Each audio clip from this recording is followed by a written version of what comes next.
الرحمن الرحيم الحمد لله رب العالمين الرحمن الرحيم مالك يوم الدين إياك نعبد وإياك نستعين اهدنا الصراط المستقيم صراط الذين أنعمت عليهم غير المغضوب عليهم ولا الضالين آمين. O Allah, as I lie here wounded, my spirit broken, I hear in my head the judge's voice as he pronounces me guilty.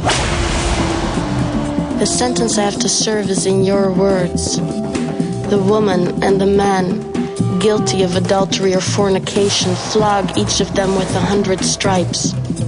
Let no compassion move you in their case, in a matter prescribed by Allah. If ye believe in Allah and the last day, and let a party of the believers witness their punishment.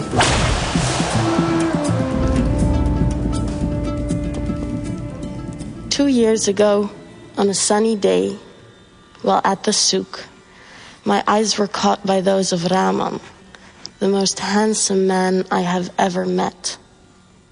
After that day, I couldn't help but notice his presence whenever I went to the marketplace, and I was thrilled when I learned that his appearance at the bazaar was not a coincidence. One day, he suggested we meet in secret, and I said yes. And as the months went by, our relationship deepened. What is more, out of our love, a new life started to grow. Our happiness did not go unnoticed, and before long, envious eyes gave way to malicious tongues. Let's ignore these people, Rahman and I said to each other, and trust in Allah's mercy. Naive, young, and in love perhaps. But we thought your holiness was on our side. Rahman and I shared affection and trust and a deep respect for each other. How could Allah disapprove? Why would he?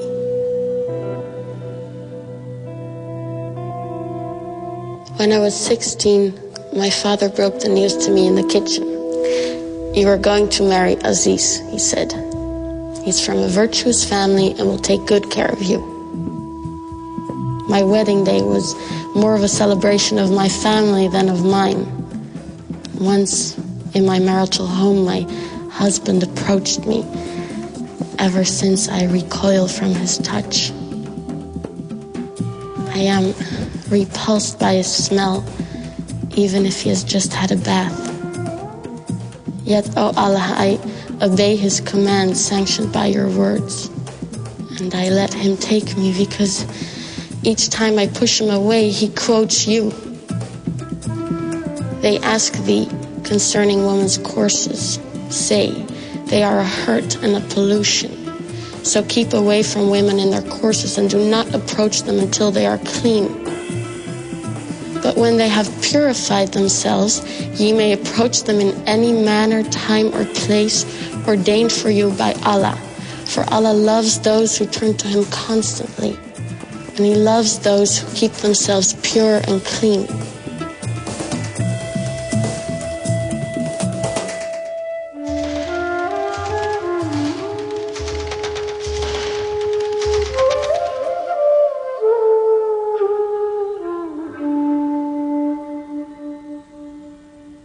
O Allah, Most High, you say that men are the protectors and maintainers of women because you have given the one more strength than the other.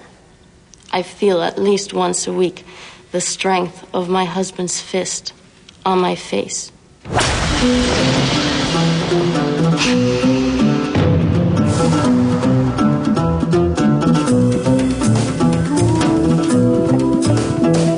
Oh Allah, Most High, life with my husband is hard to bear, but I submit my will to you. My husband supports me from his means, and therefore I am devotedly obedient. and guard in my husband's absence what you would have me guard. But my husband, maintainer and protector, fears disloyalty and ill conduct on my part. He accuses me of being ungrateful to him. He always finds a reason to doubt my loyalty to him. And after a series of threats and warnings, he starts to beat me.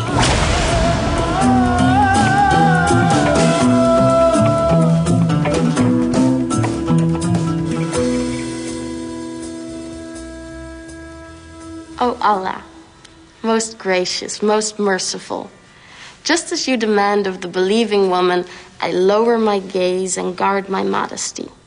I never display my beauty in ornaments, not even my face or hands. I never strike with my feet in order to draw attention to my hidden ornaments, not even at parties. I never go out of the house unless it is absolutely necessary, and then only with my father's permission. When I do go out, I draw my veil over my bosom, as you wish.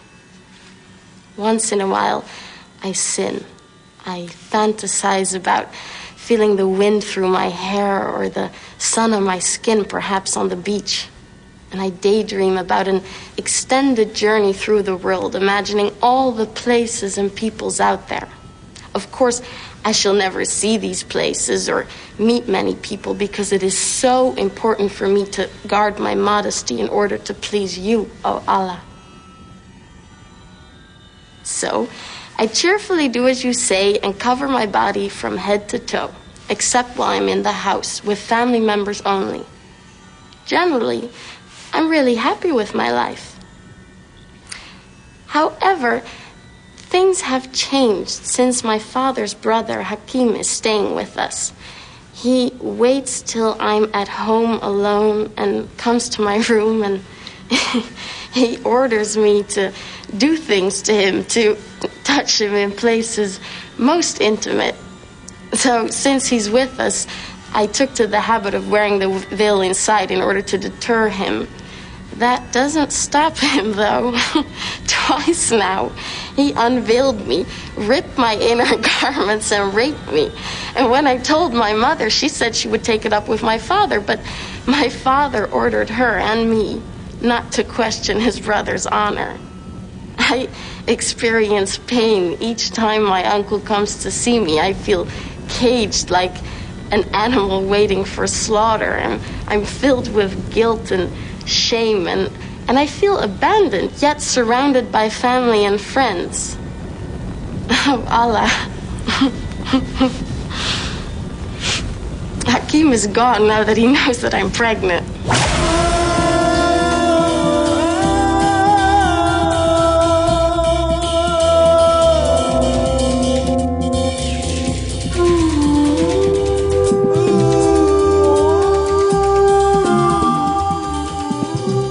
The verdict that has killed my faith and love is in your holy book.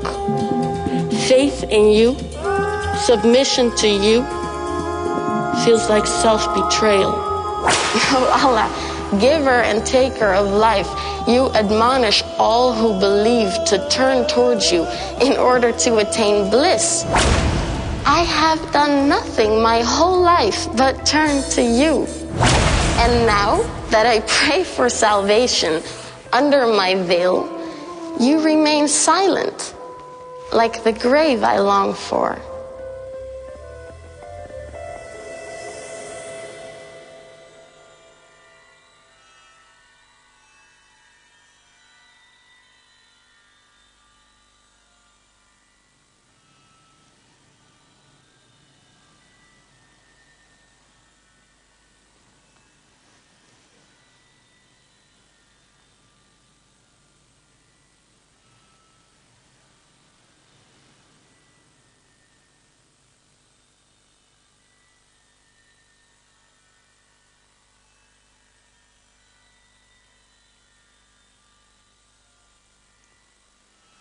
Assalamualaikum warahmatullah.